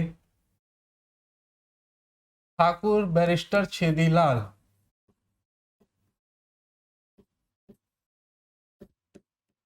छेदीलाल जी, ठीक है। चलो 1926 के मध्य प्रांत सरकार में राव साहब को शिक्षा मंत्री बनाया गया था। बिल्कुल सही बात है। मध्य प्रांत की जो सरकार थी 1926 के, उसमें राव साहब जी जो है वो शिक्षा मंत्री थे। फरवरी 1927 को राव साहब के मुख्यमंत्री के रूप में पदभार ग्रहण किया था। बिल्कुल सही है, ये भी स्टेटमेंट सही है। फरवरी 1937 को राव साहब जी मुख्यमंत्री बने थे। 1926 के निर्वाचन में स्वतंत्र दल के राव साहब के साथ पंडित रविशंकर शुक्ल भी निर्वाचित हुए थे। और यहाँ पर हमको असत्य कथन बताना था और यही कथन असत्य है। पंडित रविशंकर शुक्ल निर्वाचित नहीं हुए थे, बल्कि इनके स्थान पर थे बैरिस्टर ठाकुर छेदीलाल। कौन थे? छेदीलाल जी निर्वाचित हुए थे। तो इस बात को आप याद रखिएगा। ऑप्शन डी हमारा जो है वो करेक्ट आंसर होगा, जो असत्य है इस प्रश्न के अनुसार दोस्तों, ठीक है। चलिए अगले प्रश्न पर चलें। क्वेश्चन नंबर 15, कांग्रेस के काकीनाडा अधिवेशन 1923 में धमतरी से शामिल सदस्य थे। ठीक, चलिए कौन कौन से? पंडित सुंदरलाल शर्मा, रामजी लाल सोनी, गिरधारी लाल तिवारी, श्याम लाल गुप्त, या सभी। ठीक है, तो इसका आंसर तो पहले आप जानते ही होंगे, ई अगर सभी है तो ये बिल्कुल सही आंसर है। यहाँ पर देखिए कांग्रेस का काकीनाडा अधिवेशन जो हमारे नीचे आंध्र प्रदेश में पड़ता है दोस्तों, वहां पर अधिवेशन था कांग्रेस का, ठीक है, 1923 का। और वहां पर छत्तीसगढ़ से 25, धमतरी से बात करें तो 25 लोगों की टीम जो है वो वहां पर गई थी। और चूंकि वहां से नजदीक था इसलिए पैदल यात्रा की थी काकीनाडा तक, जिसमें अछूतोद्धार का मुद्दा उठाया गया था। और यहाँ पर इसका नेतृत्व किया था, आप याद रखेंगे ढंग से, नेतृत्वकर्ता कौन थे तो नारायण राव मेघावाले।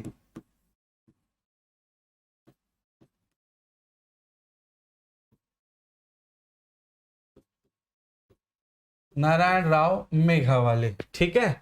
और इनको विदा किया था दोस्तों किसने? बाबू छोटेलाल श्रीवास्तव और नत्थू जी जगताप ने बिल्कुल तिलक लगाकर, माला पहनाकर इनको क्या किया था? विदा किया था, ठीक है। सदस्य कौन थे? तो पंडित सुंदरलाल शर्मा, रामजी लाल सोनी, गिरधारी लाल तिवारी, श्यामलाल गुप्त, श्यामलाल सोम, है ना, ये भी शामिल थे। ये तो प्रमुख नेता हैं, इनको आप ध्यान रखिएगा। इसके अलावा और भी सदस्य थे, जो 18-19 सदस्य और भी इनके साथ गए थे। ठीक है, तो इसका आंसर होगा सभी, इसको ध्यान रखिएगा।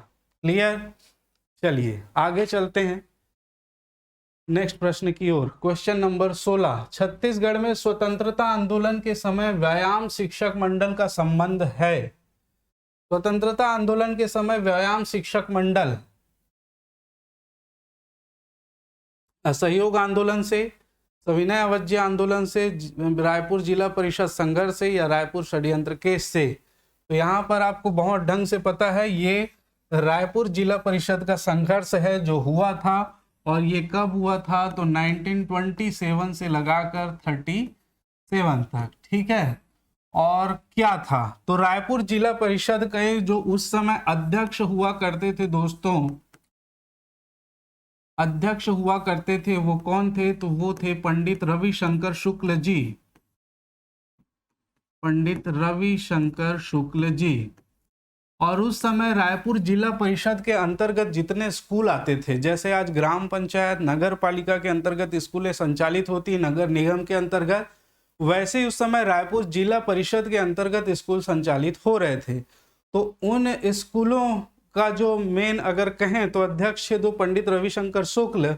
वो इन स्कूलों के जो शिक्षक थे, उन शिक्षकों को राष्ट्रीय आंदोलन में जो है वो सम्मिलित कर देते थे, झंडा पकड़ाकर, बैनर पकड़ाकर, नारे लगाते हुए जो है उनको रैली में भेज दिया जाता था। जब ये बात अंग्रेजों को पता चली तो अंग्रेजों ने जो है वो पंडित रविशंकर शुक्ल से कहा कि आप ऐसा नहीं कर सकते। पंडित रविशंकर शुक्ल ने कहा क्यों नहीं कर सकता, ये लीजिए, दूसरे दिन फिर कर दिए। अंग्रेजों ने गुस्से में आकर उनका जो बजट था उसका 1/4 जो है वो हिस्सा काट दिया। ठीक है, 1/4 हिस्सा काट दिया, तो भी पंडित रविशंकर शुक्ल नहीं रुके। उन्होंने फिर जो है वो कार्यक्रम चालू रखा, और 26 अप्रैल को दोस्तों आप ध्यान रखिएगा, रायपुर जिला परिषद को क्या कर दिया? अंग्रेजों ने भंग कर दिया। भंग करके क्या क्या? फिर से निर्वाचन करवाया। भंग करके फिर से पुनः निर्वाचन करवाया। अब भंग कर दिया, उसके बाद निर्वाचन करवाया, तो अंग्रेजों ने सोचा कि हमारे कुछ वफादार आ जाएंगे और हम जो है अपने हिसाब से चला लेंगे। लेकिन इनकी विडंबना ऐसी थी कि दूसरी बार फिर से पंडित रविशंकर ही अध्यक्ष चुनकर आए थे।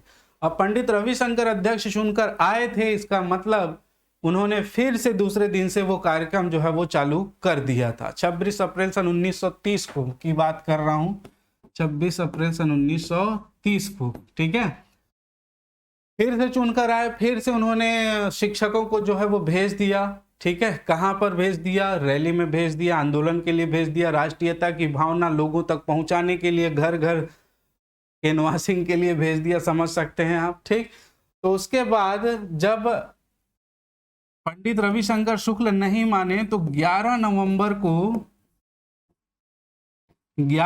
सन 1930 को इसको 3 साल के लिए भंग कर दिया गया था, और बाद में फिर इसको पंडित रविशंकर शुक्ल को देकर इसकी बहाली भी कर दी गई थी। खैर हम उतने डिटेल में नहीं जाएंगे। अब देखिएगा क्या कि पंडित रविशंकर शुक्ल के द्वारा जो शिक्षक भेजे जा रहे थे वो ऑब्जेक्शनेबल हो गया था, इसलिए इसने जो शिक्षक भेजे जाते थे उसका नाम बदलकर क्या कर दिया गया था? व्यायाम शिक्षक मंडल।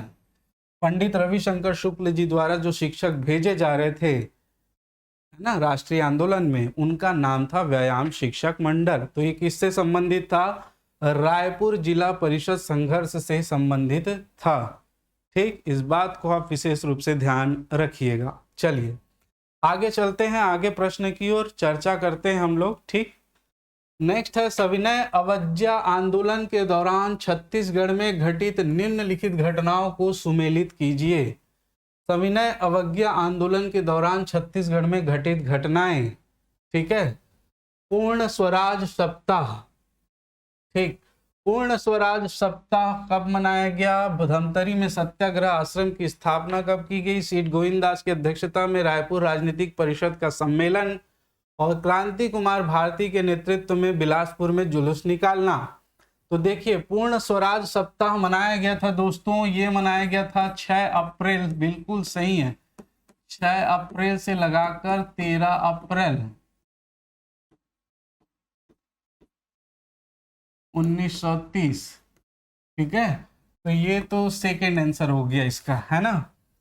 तो ये पूर्ण स्वराज सप्ताह पंडित रविशंकर शुक्ल के नेतृत्व में मनाया गया था, और ये जो है इसमें बहुत सारे दिवसों को शामिल किया गया था, जैसे बहिष्कार दिवस है, पिकेटिंग दिवस है, धरना दिवस जिसको बोलते हैं, गांधी दिवस है ना, स्वदेशी दिवस है। इस प्रकार बहुत सारे दिवसों का इसमें आयोजन किया गया था। ठीक, नेक्स्ट देखिए, धमतरी में सत्याग्रह आश्रम की स्थापना तो 1 मई 1930 को की गई थी, धमतरी में सत्याग्रह आश्रम की स्थापना।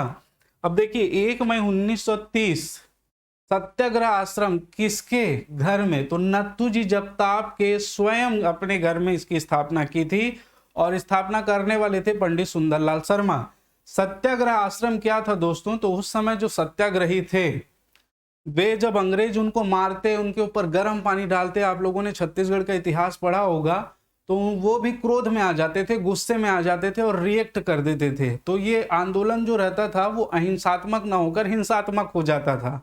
ठीक है, तो इसी पर ही नियंत्रण करने के लिए, आंदोलन के लिए प्रशिक्षित करने के लिए धमतरी में, रायपुर में भी सत्याग्रह आश्रम की स्थापना की थी। किसने? पंडित सुंदरलाल शर्मा ने, जिसमें यह बताया जाता था, सत्याग्रहियों को प्रशिक्षित किया जाता था कि आप शांतिपूर्ण रहकर, चाहे वे कितना भी टॉर्चर करें, आपको कोई रिएक्ट नहीं करना है, अहिंसात्मक रूप से अपनी बातें वहां पर रखना है।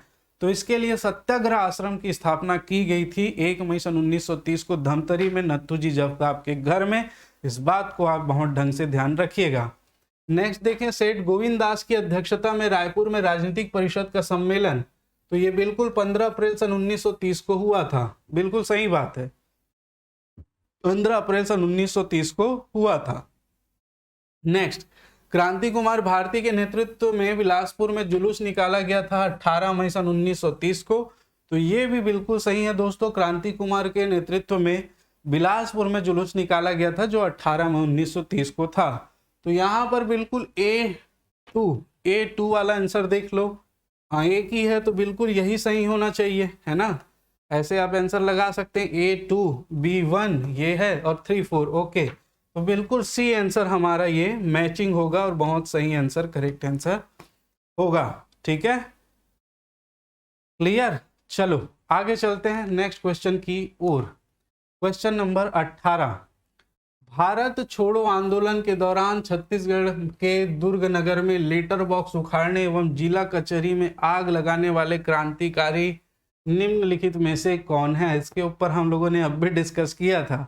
लेटर बॉक्स उखाड़ना, चाहे नगर पालिका में आग लगाना, चाहे कचहरी में आग लगाना। रघुनंदन सिंह सिंगरौल कौन थे? रघुनंदन सिंह सिंगरौल दोस्तों, इन्होंने जो है वो यह कार्य किया था। ठीक है, ध्यान रखेंगे। और इसी कारण इनको जेल में डाल दिया गया था नरेंद्र सिन्हा को मारने के चक्कर में। बहुत सारी चीजें इसका संबंध में हम लोगों ने पढ़ चुका है पूरा डिटेल प्रीवियस प्रश्नों में, और कुछ प्रश्न ले लेते हैं।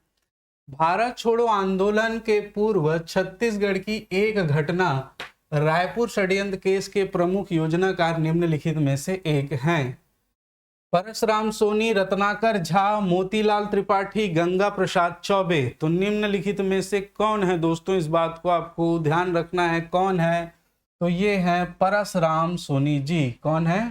परशुराम सोनी। ठीक, क्या था रायपुर षड्यंत्र केस? देखिए, परशुराम सोनी जी भी रघुनंदन सिंह सिंगरौल जैसी ही प्रवृत्ति वाले थे। वो भी अंग्रेजों को उन्हीं की भाषा में गोली का जवाब गोली से देना चाहते थे, और इसीलिए वो बंदूक बनाना सीखना चाहते थे, बम बनाना सीखना चाहते थे। और गिरीलाल लोहार करके यहाँ पर एक व्यक्ति थे जिनको ये सब आता था। ठीक है, इसमें कौन कौन से सदस्य थे? गिरीलाल लोहार, इसके अलावा कौन थे? सुधीर मुखर्जी,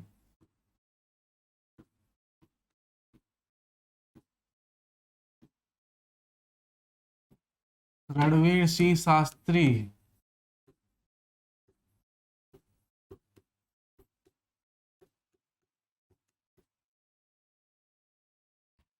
के अलावा क्रांति कुमार भारतीय,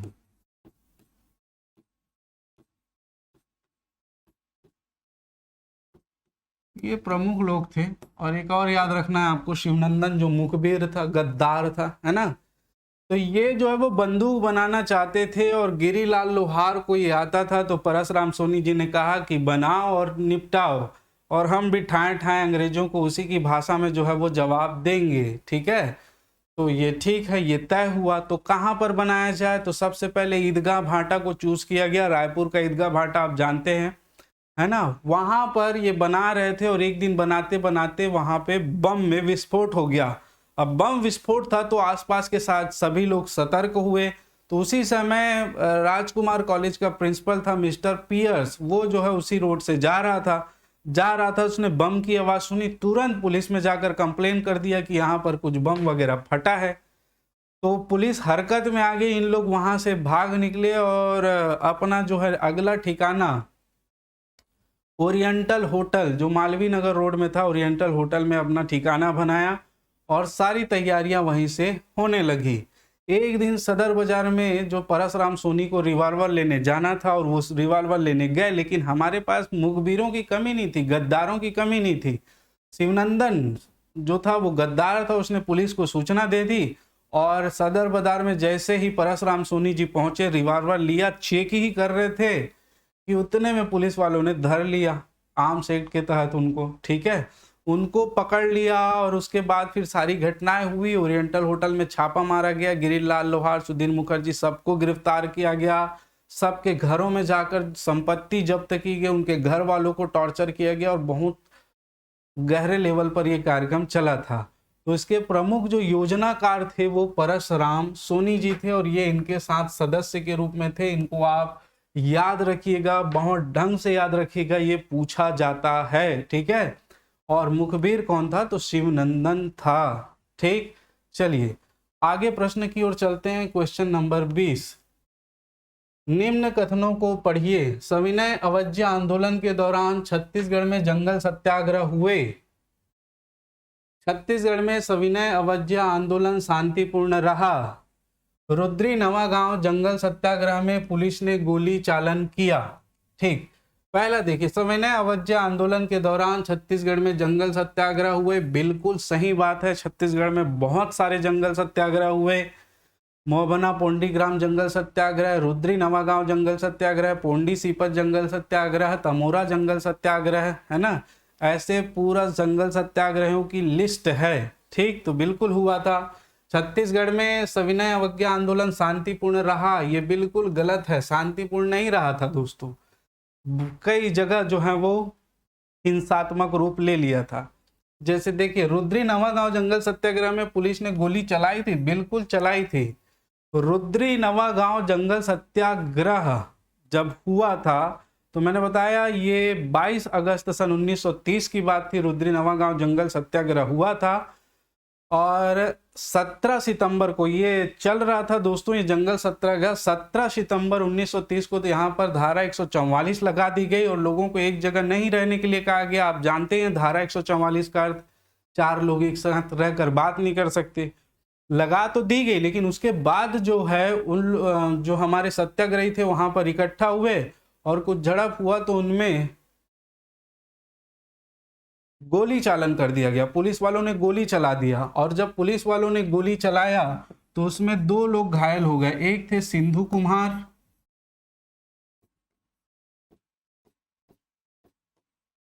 और दूसरे थे रत्नू।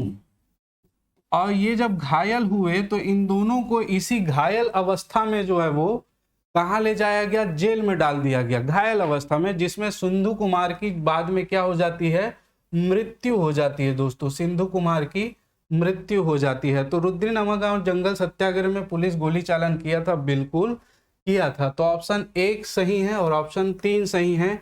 1 व 3 सही है, बी हमारा करेक्ट आंसर होगा। आपको अभी जो प्रश्न आ रहे हैं वो इसी प्रकार से कथन कारण वाले प्रश्न ज्यादा मिलेंगे, है ना।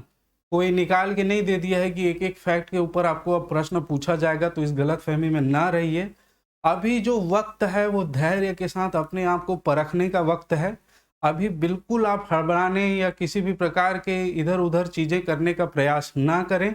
अगर आप हमारी टीम के साथ जुड़े हुए हैं, 5 टीम के साथ जुड़े हुए हैं, तो बहुत सारे प्रोग्राम अभी जो बीच में चल रहे हैं, जैसे करंट अफेयर की बात की जा रही है। करंट अफेयर में 2 चीज़ बहुत दिक्कत होता है। एक सीजी का करंट अफेयर आपको पूरे साल भर का आपको पढ़ना ही पड़ेगा, उसमें कोई दो मत वाली बात ही नहीं है। और अगर हम लोग बात करें इंडियन करंट अफेयर्स में, तो हमेशा देखा गया है पिछले कई सालों से कि हमारी जो 10 डेज की जो सीरीज़ होती है, 10 से 11 डेज की जो सीरीज़ होती है, जिसमें 10 से 15 मिनट का जो करंट अफेयर होता है, अधिकतर जो प्रश्न है 70-80% तक प्रश्न वहाँ से पूछे जा रहे हैं। तो आप पूरे साल भर जो पर डे 100 क्वेश्चन निकलते हैं, उसकी अपेक्षा ये 10-10 मिनट अगर आप इस समय दे देंगे तो आपकी बहुत सारी तैयारियां हो जाएंगी। ठीक है, तो यही समय है दोस्तों कि आप धैर्य के साथ, इत्मीनान के साथ, दिमाग लगाते हुए, स्मार्टनेस के साथ स्टडी को करिए और ज़्यादा से ज़्यादा क्वेश्चन लगाने का प्रयास करें। अभी रटने का प्रयास ना करें, जितने ज़्यादा आप क्वेश्चन लगा सकते हैं उतना लगाने का प्रयास करते रहिए और निश्चित तौर पे आपको जो है वो सफलता मिलेगी, इसमें कोई डाउट नहीं है ना। हो सकता है लेट हो, लेकिन सफलता एक ना एक दिन जरूर मिलेगी। अपने इष्ट के ऊपर आप विश्वास रखिए, जिसको भी मानते हैं वो आपकी मदद करेंगे। अपने माता पिता के ऊपर विश्वास रखिए, अपने परिवार वाले, अपने दोस्तों, उनके ऊपर, अपने कोचिंग संस्थान जहाँ से भी आप पढ़े हो उनके ऊपर, अपने गुरु के ऊपर विश्वास रखिए। आपको अवश्य सफलता मिलेगी, बस आपकी मेहनत अच्छे से होनी चाहिए। मिलेगी जरूर, लेट मिलेगी लेकिन मिलेगी जरूर, है ना। चलिए, तो ये क्वेश्चन हो गया, इसका आंसर 1 और 3 बी बिल्कुल सही है। नेक्स्ट क्वेश्चन की बात करें, क्वेश्चन नंबर 21 की, तो सविनय अवज्ञा आंदोलन के द्वितीय चरण के दौरान निम्न घटनाओं पर विचार कीजिए। मध्य प्रांत के लिए पंडित रविशंकर शुक्ल को डिक्टेटर चुना गया। राधाबाई प्रथम एवं एकमात्र महिला डिक्टेटर थी। लक्ष्मी नारायण तिवारी छत्तीसगढ़ के अंतिम डिक्टेटर थे। रामदयाल तिवारी कार्यवाहक डिक्टेटर चुने गए। देखिए, छत्तीसगढ़ में जो है वो सविनय अवज्ञा आंदोलन के द्वितीय चरण में डिक्टेटर नियुक्त किया गया था। ठीक है, तो इसमें जो था मध्य प्रांत के लिए पूरा पंडित रविशंकर शुक्ल को डिक्टेटर चुना गया था, बिल्कुल सही है। कुल 8 डिक्टेटर चुने गए थे, जैसे पंडित रविशंकर शुक्ल है, शंकर राव गनौद वाले हैं, पंडित सुंदरलाल शर्मा है, राधाबाई है, इसके अलावा हमारे राम नारायण मिश्र हर्सुल है, माधवराव परघनिया है, बलदेव दुबे हैं, ब्रह्मदेव दुबे, बलदेव दुबे, और उसके बाद अंतिम लक्ष्मी नारायण तिवारी जी हैं। ठीक है, तो इनको आप क्रम से याद रखिएगा, क्रम भी पूछा जाता है ना, क्रम भी पूछा जाता है, तो क्रम से इसको याद रखिएगा। कौन कौन सा? पहला पंडित रविशंकर शुक्ल, दूसरा शंकर राव गनौद वाले, तीसरा पंडित सुंदरलाल शर्मा, चौथा बनी थी राधाबाई, पांचवा बने थे हमारे राम नारायण मिश्र हर्सुल जो पत्र बम योजना से संबंधित हैं। इसके अलावा माधवराव परघनिया नेक्स्ट, उसके बाद ब्रह्मदेव दुबे नेक्स्ट, उसके बाद लक्ष्मी नारायण तिवारी जो है वो अंतिम डिक्टेटर नियुक्त हुए थे। तो इसको याद रखिएगा। तो ये बिल्कुल सही है। राधाबाई प्रथम एवं एकमात्र महिला डिक्टेटर थी, ये भी बिल्कुल सही है। लक्ष्मी नारायण तिवारी अंतिम डिक्टेटर थे, अभी मैंने बता दिया। रामदयाल तिवारी का यहाँ से कोई लेना देना नहीं है, तो ऑप्शन 4 इसका गलत है। तो 1, 2 और 3 सही है। कथन 1, 2 और 3 इसका बिल्कुल करेक्ट आंसर है, ये आप ध्यान रखेंगे, ये बिल्कुल इसका सही आंसर होगा। ठीक है, चलिए अगले प्रश्न की ओर चलें। क्वेश्चन नंबर 12, सविनय अवज्ञा आंदोलन के द्वितीय चरण के समय छत्तीसगढ़ में घटित घटना और उसके नेतृत्वकर्ता सुमेलित नहीं है। कांग्रेस स्वयं सेवकों का जुलूस नरसिंह प्रसाद अग्रवाल, रायपुर में कीका भाई दुकान की आगे धरना केतकी बाई, बिलासपुर में विदेशी वस्त्रों की दुकान के समक्ष धरना अवध राम सोनी, और रायपुर में वानर सेना के संस्थापक बलीराम दुबे। देखिए, कांग्रेस का स्वयं सेवकों का जुलूस नरसिंह प्रसाद अग्रवाल बिल्कुल सही है, बालोद में हुआ था ये। ठीक है, ये बिल्कुल सही है। रायपुर में कीका भाई दुकान के आगे धरना केतकी बाई, इसके साथ ही रुक्मणी बाई, इन्होंने नेतृत्व किया था। रुक्मणी बाई इन्होंने नेतृत्व किया था, लेकिन इसके साथ साथ और भी थी, जैसे Mantora by, Keja by, Butki by, इन सभी को जेल हुआ था। ठीक है, तो उनको भी पूछा गया है, केतकी बाई, रुक्मणी बाई, मंटोरा बाई, बुटकी बाई, केजा बाई, ठीक, याद रखेंगे। फुटेनिया बाई एक और है, ठीक है। इन महिलाओं को आप बहुत ढंग से याद रखें। पहला फुटेनिया बाई, नेतृत्व किसने किया था, तो आप याद रखेंगे राधा बाई और सॉरी रुक्मणी है, केतकी बाई और रुक्मणी बाई। इसके अलावा थी फुटेनिया बाई, केजा बाई,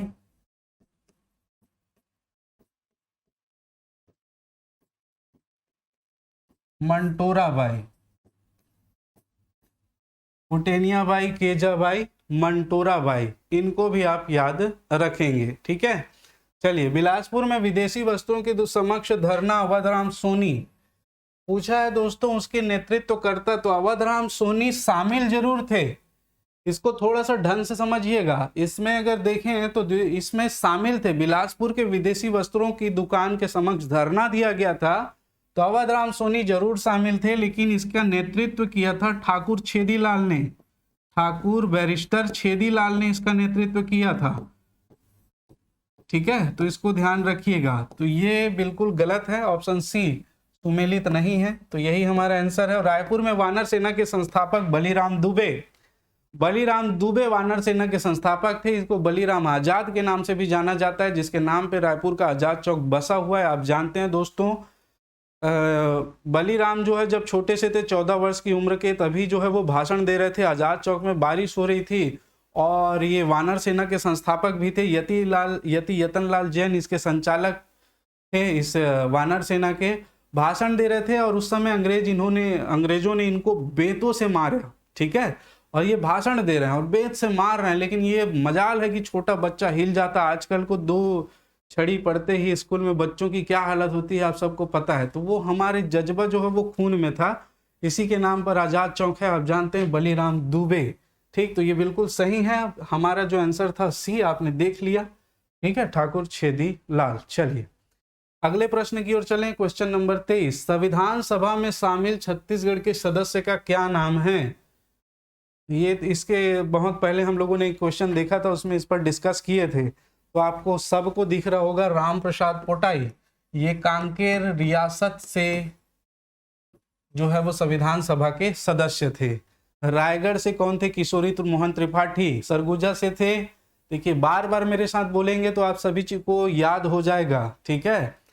कांकेर से थे राम प्रसाद पोटाई, सरगुजा से थे रघुनाथ सिंह, और रायगढ़ से थे किशोरी मोहन त्रिपाठी। इसके अलावा अगर निर्वाचित सदस्य देखें जहां अंग्रेजों का डायरेक्ट शासन था, तो रायपुर से थे पंडित रविशंकर शुक्ल, दुर्ग से घनश्याम सिंह गुप्त, और बिलासपुर से ठाकुर छेदी लाल, ठीक है। तो इसको भी आप ध्यान रखिएगा। चलिए इसका आंसर तो सी है, सभी को पता था, है ना। आगे चले, क्वेश्चन नंबर 24, सविनय अवज्ञा आंदोलन के दौरान रायपुर के 5 पांडव में शामिल नहीं थे। देखिए सविनय अवज्ञा आंदोलन के दौरान 5 लोगों ने इसको बहुत ही सुचारू रूप से चलाने में भरसक कोशिश किया था, भरसक मेहनत किया था, और उन्हीं 5 लोगों को ही रायपुर में 5 पांडव के नाम से जाना जाता था। कई बार जो है वो हमारा इससे प्रश्न पूछा गया है। वामन राव लाखे को युधिष्ठिर, युधिष्ठिर का अर्थ है जो हर हाल में युद्ध में स्थिर हो। महंत लक्ष्मी नारायण दास भीम थे उस समय, ठीक है। ठाकुर प्यारेलाल अर्जुन की भूमिका में थे, ठीक है। मौलाना असगर अली ये नहीं थे दोस्तों, मौलाना असगर अली नहीं थे। मौलाना अब्दुल रऊफ, अब्दुल रऊफ ये जो थे नकुल थे 5 पांडव में, और 5वें जो सदस्य थे वो थे सहदेव। तो वो सहदेव कौन थे, शिवदास डागा। शिवदास डागा जो थे हमारे सहदेव जी थे, ठीक है। तो इसको आप ध्यान रखिएगा। 5 पांडव, वामन राव लाखे, इसका आंसर देखिए डी मौलाना, एकदम बिल्कुल सही, आप देख रहे होंगे।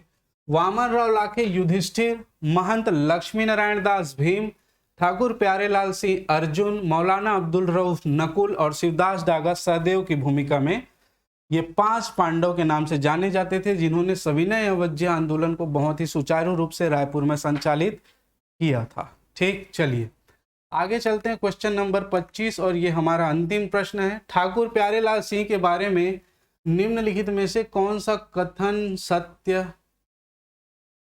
है? देखिए, इन्होंने 1950 में राष्ट्रबंधु नामक समाचार पत्र का संपादन व प्रकाशन किया था। 1932 में पट्टा मत लो और लगान मत दो आंदोलन चलाया था। जेबी कृपलानी के कृषक मजदूर पार्टी में शामिल होकर रायपुर के विधानसभा के लिए निर्वाचित हुए थे। ठीक है, तो पहला स्टेटमेंट देखो, इन्होंने 1950 में राष्ट्रबंधु नामक समाचार पत्र का संपादन व प्रकाशन किया था, ये बिल्कुल सही बात है। ठीक है, 1950 में ठाकुर प्यारेलाल आप जानते ही हैं, राजनांदगांव से थे, दहिहान में इनका जन्म हुआ था। 1891 में इनको सहकारिता का जनक भी कहा जाता है। सहकारिता के क्षेत्र में छत्तीसगढ़ सरकार द्वारा इनाम भी दिया जाता है। बहुत सारी चीज़ें इसके बारे में है दोस्तों, आप जानते हैं, बहुत सारी चीज़ें हम लोगों ने इसके बारे में डिस्कस की हुई हैं।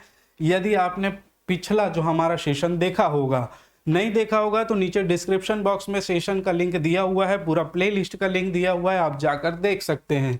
1932 में पट्टा मत लो लगान मत दो आंदोलन चलाया, ये चलाया, लेकिन 1932 में नहीं चलाया, 1930 में चलाया, तो ये गलत है, ये सही है।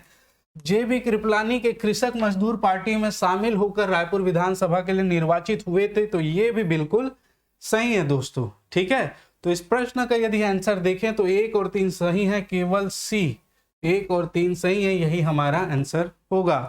ठीक, ठाकुर प्यारेलाल जी के बारे में हम लोगों ने बहुत सारी बातें पहले भी की थी। ठीक है, मजदूर आंदोलन को सुचारू रूप से चलाया, छत्तीसगढ़ में छात्र देश का प्रथम छात्र हड़ताल का नेतृत्व किया, छात्र संगठन की स्थापना की, बुनकर सहकारी संगठन की स्थापना की, बहुत सारे कार्यक्रम जो है ठाकुर प्यारेलाल ने किए हैं, तो इसको आप ध्यान रखिएगा ठाकुर प्यारेलाल से संबंधित। ये था हमारा अंतिम प्रश्न दोस्तों, और ये पूरा जो है वो आपका 10वां सीरीज था, और आधुनिक इतिहास में अंतिम सीरीज हम लोग डिस्कस करेंगे जो होगी हमारी 11वीं सीरीज। अगर सेशन अच्छा लग रहा है तो आप बिल्कुल कमेंट करते रहिएगा। ठीक है, और वो हमारा हिस्ट्री का अंतिम सीरीज होगा, और साथ में साथ हम जो है वो सी सेट में लैंग्वेज वाला पोर्शन भी चालू करने वाले हैं। चलिए, इसके अलावा मैंने बताया था आपको हमारा यूपीएससी बैच जो चल रहा है। ठीक है, यूपीएससी फाउंडेशन बैच, और सारे कोर्स से संबंधित चीज़ें यहाँ पर दी हुई है। ये पीपीटी जो आपको मिल जाएगी कहाँ पर, टेलीग्राम में, तो वहाँ से आप इसको अच्छे से देख लीजिएगा। इसके अलावा हम देखें सीजीपीएससी बैच प्लान भी चल रहा है, सीजीपीएससी है ना, इंटीग्रेटेड बैच, ऑनलाइन और ऑफलाइन लाइव रिकॉर्डेड क्लास, सारी चीज़ें आपको मिल जाएंगी। मेन बात आप याद रखिएगा, 18 जनवरी 2024 से 1 साल का जो इंटीग्रेटेड बैच है जो स्टार्ट होने वाला है, कब से? 18 जनवरी से। ठीक है, और 13 जनवरी से व्यापम की बैच जो चल रही है उसको भी आप ध्यान रखेंगे। अगर इसमें एडमिशन लेना चाहते हैं तो आप जो है संबंधित दिए गए नंबर पर संपर्क कर सकते हैं। इसके अलावा यूपीएससी मेंटरिंग बैच है यूपीएससी के विद्यार्थियों के लिए, तो इसको भी आप एक बार पढ़ लीजिएगा जो इंटरेस्टेड होंगे, है ना। हमारे द्वारा क्या क्या फैसिलिटी दी जा रही है, सारी चीज़ें यहाँ पर आपको लिखी हुई मिल जाएंगी दोस्तों। और न्यू बैच जो मैंने बताया 18 जनवरी से स्टार्ट है, इसको आप देखिएगा, है ना, 5 से 8 और सुबह 7 से 10 होता है। सीजीपीएससी इंटीग्रेटेड बैच जो हिंदी माध्यम और अंग्रेजी माध्यम दोनों में जो है उपलब्ध है। ठीक, ये हमारा डिटेल्स आपको दिख रहा होगा, कॉन्टेक्ट नंबर, इस पर आप जो है वो संपर्क कर सकते हैं दोस्तों। ठीक है, तो आज के लिए इतना ही। आज जो कक्षा है हम यही विराम करते हैं। आशा करता हूँ ये चीज़ें जो है आपको बहुत अच्छे से समझ में आई होगी, आप हमसे जुड़ पा रहे होंगे। दूसरी बात कि आप चैनल में नए हैं तो सब्सक्राइब करके रखेंगे, कमेंट जरूर करेंगे और लाइक जरूर कर दीजिएगा। ठीक है, तो आज के लिए इतना ही। जय हिंद, जय भारत, जय छत्तीसगढ़।